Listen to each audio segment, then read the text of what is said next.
I still remember the smell of burnt coffee in my mother's small kitchen, a scent that clung to every corner of the walls as if it were desperately holding on to the days gone by.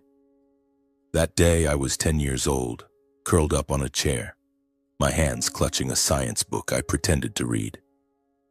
From the living room came my mother's soft sobs, blending with my father's thunderous shouts. "Margaret, who do you think you are to question me?" Then the sound of something shattering, a glass or perhaps my mother's entire world breaking apart on the floor. I am David Carson, 35 years old, a software engineer living in Seattle, where the relentless rain seems to want to wash everything away but never touches the memories inside me. I have a nice apartment, a good job, and a life that outsiders would call fine. But fine doesn't mean peaceful. Every night as the city lights blur outside my window, I find myself 10 years old again, trembling in that kitchen, listening to my mother's sobs, powerless to do anything. My mother, Margaret, now in her 60s, still lives in the house in the Chicago suburbs where I grew up.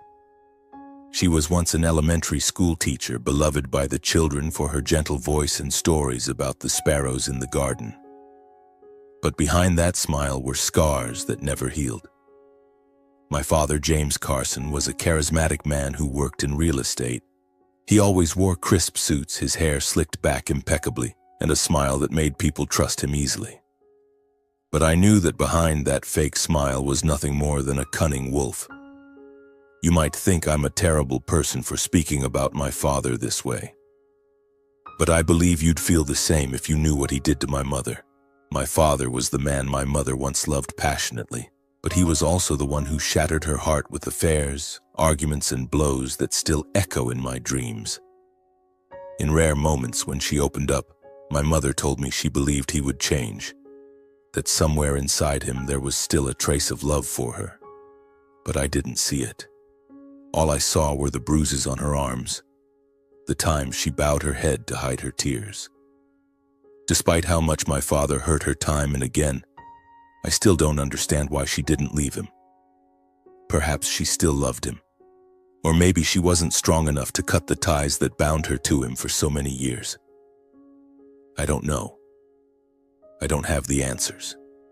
And to be honest, I haven't had the courage to ask her why she couldn't walk away from the cruel man I call my father. I grew up in a house where love and violence intertwined like a discordant song. There were days when my father came home with flowers and apologies, embracing my mother as if nothing had happened. But just a few nights later, I'd hear her screams, his growls, and the sound of things shattering. I remember the first time I dared to leave my room to protect her. I was 12, small and trembling, shouting, "Stop! You can't hit Mom!" My father looked at me, his eyes bloodshot, and pushed me to the floor. That push didn't just hurt me physically.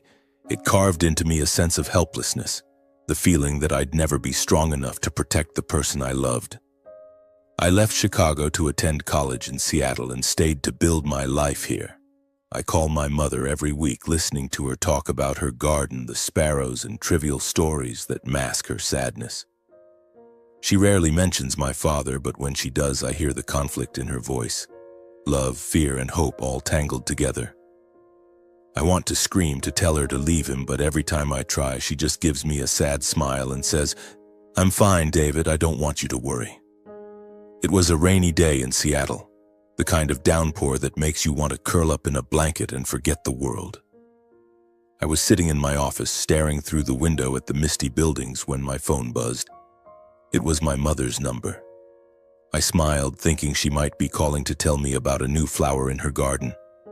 But her voice on the other end was trembling, as if she were trying to keep herself from breaking. "David," she whispered, "I don't want to bother you, but I don't know what to do anymore." I sat up straight, my heart pounding. "Mom, what's wrong? Are you okay?" She was silent for a moment, then soft sobs broke through. "It's your father. He's cheating again. With a young woman, a secretary at his company named Jessica. I saw the messages on his phone when he left it on the table. I only asked a few questions, but he flew into a rage. She paused, as if the words hurt as much as the memory. "He hit me again, David, right in the living room." I felt the blood in my veins boil as if the world around me was burning. I gripped the phone tightly, trying to keep my voice calm, though inside I wanted to scream. "Mom, are you okay? Where are you?" "I'm fine, son. I don't want you to worry. I don't know why I keep letting him do this to me." Her voice broke as if she were blaming herself. I took a deep breath, trying to stop the images from my childhood from flooding back. My mother curled up in the corner of the kitchen, my father standing there with cold eyes. "Mom, you're not bothering me. I'm flying to Chicago right now. Don't stay there alone with him, okay?" She agreed, her voice weak, but I knew she was still scared, still torn between her love for my father and the pain he caused. That's how my mother is, always trying to hold everything together even when it's already shattered. I booked a flight to Chicago that same night, the earliest one available. While packing my suitcase, I called Ethan, my best friend from college. We met in a computer science class during our freshman year, back when we both dreamed of changing the world through technology. But Ethan soon realized he loved debating and law more than coding, so he switched to studying law while I continued with software engineering. Despite our different paths, Ethan remains the only person I've ever told about the nights my father hit my mother, about the helpless 10-year-old boy inside me. "David, you okay?" Ethan asked when he heard my voice over the phone. "You sound stressed." I briefly told him about my mother's call, about my father's affair with the secretary, Jessica, and the bruise on my mother's arm. "My mom's still living with him, Ethan," I said, my voice bitter. "She knows how awful he is, but she won't leave. Today he hit her again." Ethan was quiet for a moment before responding. "Do you need me to help with anything? I can connect you with a lawyer in Chicago, or at least give you some advice on how to handle this." I shook my head, even though I knew he couldn't see me. "Thanks, Ethan. Right now I just need to get to my mom, but I might need you later." "Absolutely," Ethan said. "Call me anytime and I'll be there." The flight to Chicago took 4 hours, but to me it felt like a lifetime. I sat by the window watching the clouds drift by, letting memories pull me back to the past. I remembered a Thanksgiving night when I was 13. My father was drunk and my mother was trying to keep things cheerful by telling a funny story. But then my father cut her off, his voice sharp as a knife. "Margaret, can you shut up for once? No one cares about your stupid stories." My mother lowered her head and I saw her hands tremble as she held the serving dish.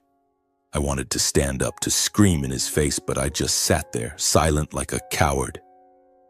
When the plane landed, I took a taxi straight to the house in the Chicago suburbs where my parents still lived.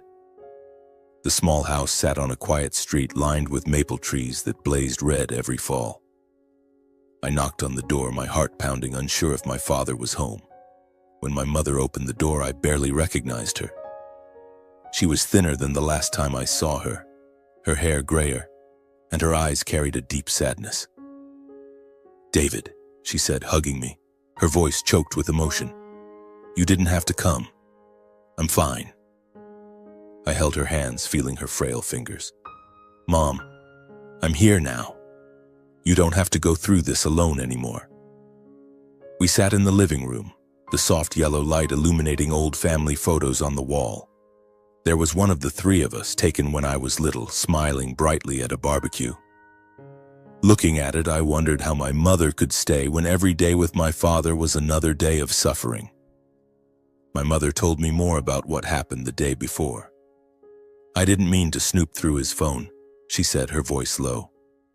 "But he left it on the table and I saw the messages from her, Jessica. I only asked a few questions, but he lost it. He said I had no right to interfere, that I was just a useless old woman." She paused, pointing to a faint bruise on her arm. "Then he hit me. I tried to run, but he was stronger." I felt the blood in my veins boil again. "Mom, why don't you leave?" I asked, though I knew the question might hurt her. "You don't have to live like this." My mother looked out the window where the faint moonlight illuminated the garden. "I don't know, David. Sometimes I think I still love him, or maybe I'm just afraid." afraid that if I leave, I'll lose everything we once had. She turned to me, her eyes brimming with tears. I know I'm wrong, but I'm not strong enough. I knelt before her, holding her hands. Mom, I'm your son. If you won't let me help you, then what am I living for? She smiled, a sad but loving smile. You're like me when I was young, David, always wanting to fix things even when they're already broken. That night, I lay on the sofa in the living room, listening to the rain tapping against the window. My father wasn't home. My mother said he often went out in the evenings, probably with Jessica. I couldn't sleep, not because of the hard sofa or the sound of the rain, but because the images kept flooding back. My mother crying, my father shouting, and the helpless 10-year-old boy inside me. I knew I couldn't let my mother live like this anymore. My father had hurt her for too long, and my mother, despite her love for him, couldn't keep enduring it. I picked up my phone and looked up the number of a private investigator Ethan had once mentioned, a man named Carl who specialized in investigating affairs and illegal behavior. I sent him a short text. I need someone followed. Can we meet as soon as possible? Carl replied immediately, arranging to meet me the next morning at a coffee shop in downtown Chicago. I put the phone down and looked out the window. The rain was still falling, but inside me a fire was burning. This time I wouldn't let my father keep hurting my mother. This time I would help her get justice. The next morning I stopped by a coffee shop in downtown Chicago to meet with Carl. It was drizzling outside. Stepping into the cafe, the warm smell of freshly baked bread and the soft hum of jazz music filled the air, but none of it could ease the heaviness in my chest. My mind was consumed with thoughts of my mother, her gaunt face, the bruise on her arm, and her trembling voice as she admitted she still loved my father, despite the pain he had caused her time and again. Carl, the private investigator Ethan had recommended, was already seated in a corner of the cafe, a cup of black coffee in front of him. He was in his 40s with salt and pepper hair, wearing a worn leather jacket, and his sharp eyes seemed to cut through everything. "David Carson?" he asked, his voice low and steady. I nodded and sat down across from him. "Thanks for meeting me so early." Carl took a sip of his coffee, studying me as if he could read my entire life story through my eyes. "Who do you want me to follow and why?"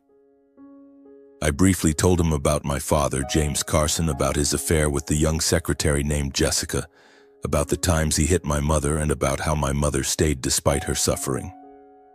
I couldn't hide the anger in my voice, but Carl just nodded, jotting down a few notes in a small notebook.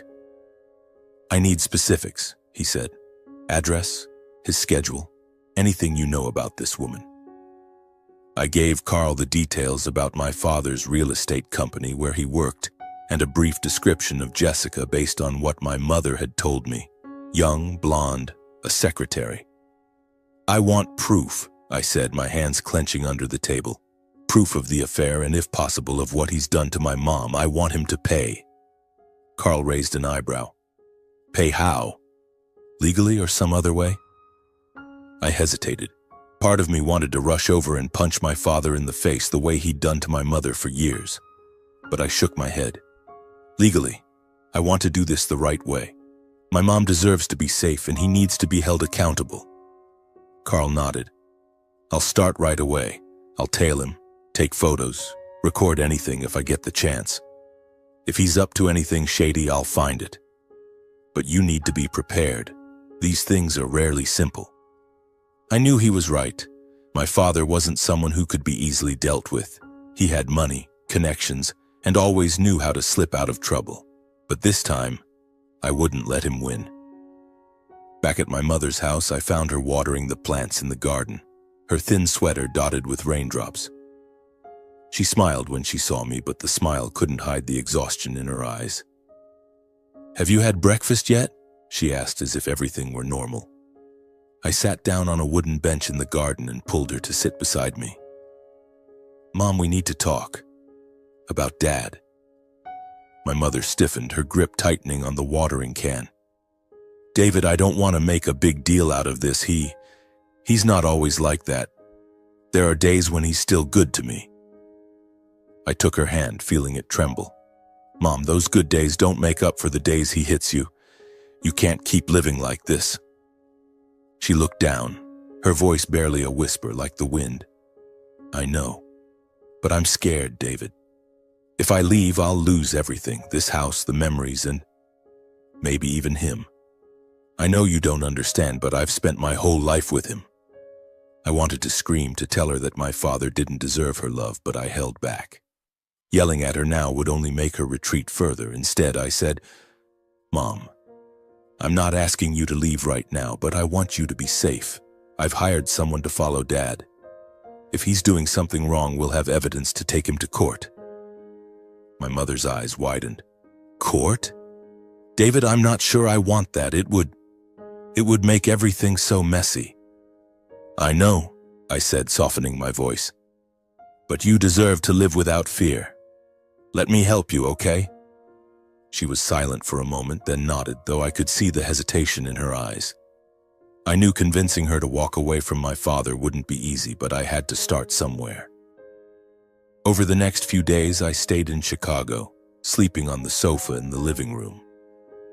My father was often out, especially in the evenings, which made me suspect he was with Jessica. Every time my mother mentioned him, I could see both sadness and hope in her, as if she were still waiting for a better version of him. I couldn't stand the thought that she still loved the man who had hurt her, but I knew I couldn't force her to change overnight. I checked in with Carl every day. He reported that my father was frequently meeting Jessica at a downtown hotel, and he had managed to take a few photos of them together. He's not very careful, Carl said over the phone. But I'll need more time to find evidence of the abuse. Are you sure your mom will cooperate if it comes to court? I sighed. My mom, she's not ready yet, but I'll convince her. To ensure my mother's safety, I contacted a security company Carl recommended. I hired a professional bodyguard named Mike, a tall, quiet man who seemed trustworthy.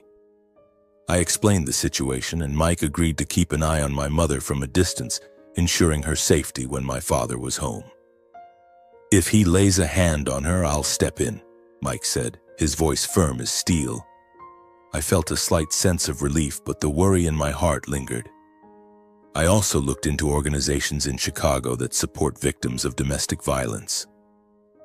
I called the National Domestic Violence Hotline, asking for advice on how to help my mother regain her confidence. The woman on the line suggested encouraging her to attend counseling or a support group. People like your mother often need time, she said. Be patient, but don't let her feel alone. I started spending more time with my mother, not just to protect her, but to make her feel loved. One afternoon, I took her for a walk around the neighborhood where the maple trees were turning a vibrant red. We stopped at a small cafe she used to take me to when I was a kid. I remember this place, I said, pointing to the corner where I used to eat ice cream in the summer. You always picked chocolate, even though I insisted vanilla was better. My mother laughed, the first genuine laugh I'd seen since arriving in Chicago. You always argued about ice cream, David, but you always let me win. Because I love you, I said, holding her hand. And I won't let anyone hurt you anymore. She looked at me, her eyes welling up.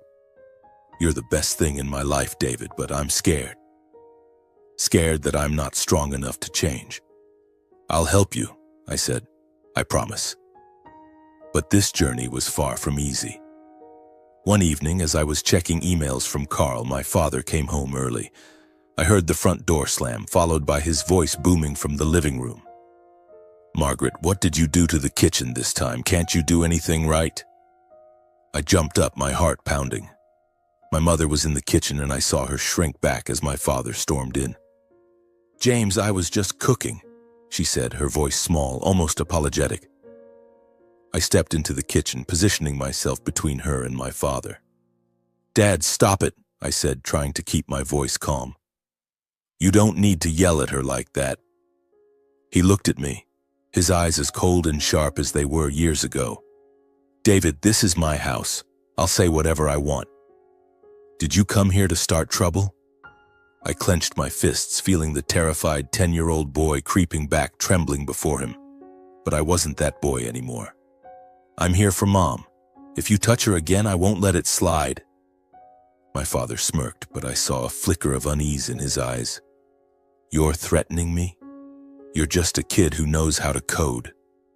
He turned and stomped upstairs, and I heard the bedroom door slam shut.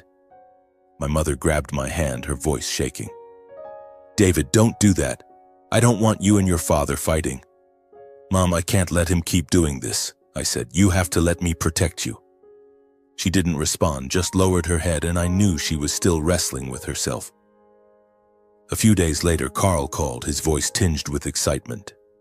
"I've got something you'll want to see," he said. "Meet me at the usual cafe now." I arrived at the cafe, and Carl slid a stack of photos across the table. The pictures showed my father and Jessica in a car at a hotel and included text messages Carl had obtained from a source at my father's company. "He's not just cheating," Carl said. "He's also been siphoning money from your family's joint account to buy her gifts, jewelry, handbags. If you want to sue, this is solid evidence." I looked at the photos, a mix of anger and relief washing over me. "What about the abuse against my mom?" I asked. Carl shook his head. "Nothing concrete yet. I'd need your mom to testify, or at least a video or audio recording. But with what we have now, you could start with a case for misappropriation of joint assets." I nodded, but I knew deep down that suing over money wasn't enough. I wanted my father to pay for what he'd done to my mother. Not just this time, but for all the years she lived in fear.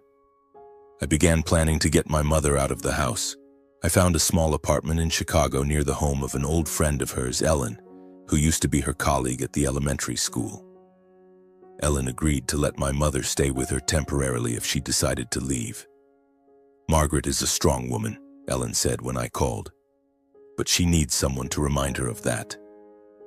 I also contacted a therapist who specialized in helping domestic violence survivors. I arranged a counseling session for my mother, though she was hesitant. "I don't want to tell my story to a stranger," she said when I brought it up. "Just try it once, Mom," I said. "If you don't like it, you can stop. But I want you to know you're not alone." She nodded, but I saw the fear in her eyes. I knew that taking even a small step away from my father would be the hardest thing for her. After a week in Chicago, I returned to Seattle, carrying my mother's promise that she would think about leaving my father. "I need time, David," she said, her voice trembling but resolute. I wanted to believe her. But I knew my father, James Carson, was not someone who easily relinquished control. All I could do was hope that Carl and Mike would do their jobs well and that my mother would find the strength to face the truth. Seattle was as rainy as ever, but this time I no longer saw the rain as something to escape. The days in Chicago had changed me. I had done everything I could to protect my mother, hiring Carl the investigator, Mike the bodyguard, contacting organizations that support domestic violence victims, and arranging a small apartment near Ellen's house for my mother to move to when she was ready. But she was still in that house, with my father, with the memories and love she couldn't let go of. Every time I thought about it, it felt like a stone was pressing down on my chest.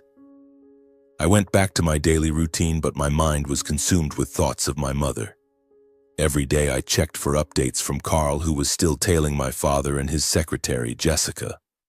But what I wanted most was evidence of my father's abuse.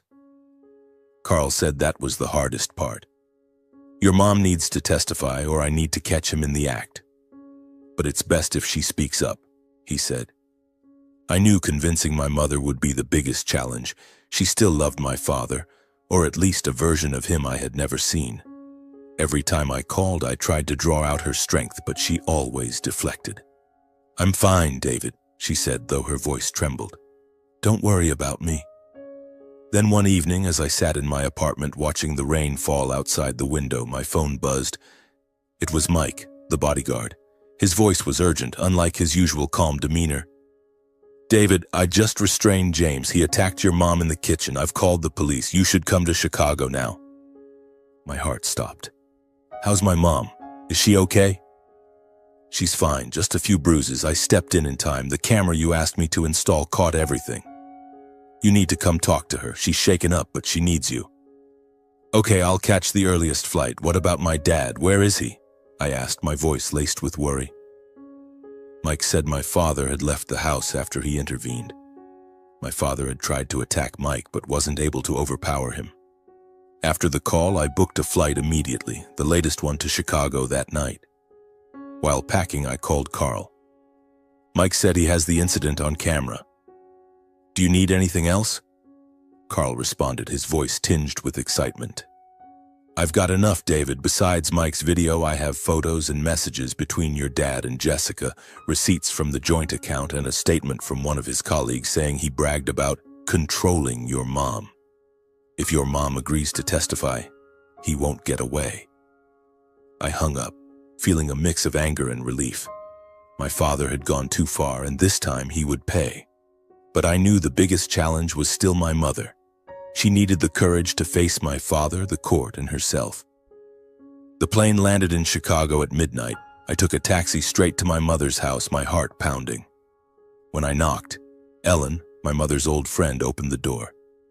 David, she said, her voice full of concern, Margaret's in the living room. She needs you.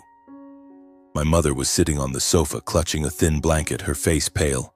A fresh bruise on her cheek made me want to scream. I knelt down and took her hands. Mom, I'm here now. Are you okay? She nodded, but her eyes were brimming with tears. I'm sorry, David. I thought he'd stop, but he never stops. I hugged her, feeling her body tremble. Mom, it's not your fault, but we have to end this. I have enough evidence to take Dad to court. If you agree to testify, he'll pay for what he's done. She shook her head, her voice choked. I'm scared, David. If I testify, everyone will know. I don't want the whole world to know about our family. I held her hands tightly, looking into her eyes. You have to be strong, Mom. I'm here and I won't let you face this alone. Ellen, standing in the corner of the room, spoke up. Margaret, David's right. He's done everything to protect you. Now you need to stand up for yourself. My mother was silent for a moment, then nodded, still trembling. Okay, David, I'll try. For you. I hugged her tighter, feeling as though we had just broken through an invisible wall. But I knew the battle ahead would be tough, not just with my father, but with the scars in my mother's heart. The next day, I met Rachel, the lawyer Ethan had recommended, at her office in downtown Chicago. Rachel was a woman in her 30s, her hair tied up neatly, her voice sharp yet warm. She reviewed the evidence, the video from Mike's camera, the photos and messages from Carl, the receipts from the joint account, and the colleague's statement. This is a strong case, she said. The video clearly shows abusive behavior, and the financial evidence supports the charge of misappropriation of assets. If Margaret testifies, we can ensure James is convicted. I nodded, but I was worried about my mother. My mom. She's still scared. She still loves him, or at least the memory of him. How can she get through this? Rachel leaned toward me. David, I've worked with many abuse victims. The most important thing is that Margaret feels supported. I'll meet with her and help her prepare mentally. But you need to be there for her, not just in court, but afterward as well. A few days later, I brought my mother to meet Rachel. My mother sat quietly, her hands clasped tightly, but Rachel knew how to make her feel at ease. Margaret, she said, you don't have to tell the whole story. Just tell the truth about what happened. The court will see you as a strong woman, not a weak one. My mother nodded, but I could see the conflict in her eyes. I knew she was thinking about my father, the days he was kind to her, the promises he never kept. But I also saw a glimmer of hope, small but growing. 3 months later, the trial officially began. I sat beside my mother, her hands ice cold in mine. My father sat on the other side, dressed in a gray suit, his hair still slicked back. But his usual confident demeanor was gone. He had a lawyer, an older man with a smooth voice, who tried to portray him as a husband misunderstood due to work stress. Rachel presented the case with remarkable precision. She played the video from Mike's camera, the moment my father grabbed my mother, pushed her against the wall, and shouted insults. The sound of my mother's scream in the video made me want to cry, but I squeezed her hand, trying to stay strong. Rachel went on to present Carl's photos, my father and Jessica at the hotel, the receipts showing his misuse of joint funds. She called Mike as a witness who recounted the incident with unshakable calm. My father's lawyer tried to counter, claiming my mother had provoked him by snooping through his phone. He even tried to blame me, saying I had incited my mother against my father. But Rachel didn't let him get away with it. She called the doctor who had examined my mother, who confirmed the bruises, and a bank employee who testified about the unauthorized transfers. When it was my mother's turn to testify, I saw her tremble as she took the stand. Rachel asked her about the years living with my father, the times he hit her, the fear she had kept hidden. My mother spoke, her voice breaking. I tried to love James even though he hurt me. I thought he would change, but this time I can't keep living in fear. My father looked at her, and I saw a fleeting moment of remorse in his eyes, but it quickly vanished. When it was his turn to testify, he pleaded for forgiveness. "I was wrong, Your Honor," he said, his voice trembling. "I lost control because of stress. I don't want to lose my family." I couldn't take it anymore. I asked to speak, and Rachel agreed. I stood before the court looking straight at my father. "You don't love Mom," I said, my voice shaking but resolute. "You love controlling her. When I was 10, I saw you hit her and I couldn't do anything, but now I won't let you keep hurting her." The courtroom fell silent, broken only by my mother's soft sobs. I sat down, feeling as though I had shed a heavy burden, but also pained by confronting my father, the man who was once my entire world. The judge, a man with a stern face, delivered the verdict after 2 days of deliberation. My father was convicted of domestic violence and misappropriation of assets. He was sentenced to 8 months in prison, along with a 5-year restraining order preventing him from contacting my mother. The joint assets were redistributed, ensuring my mother had enough to start a new life. Rachel said my father could appeal, but with the clear evidence, his chances of winning were slim.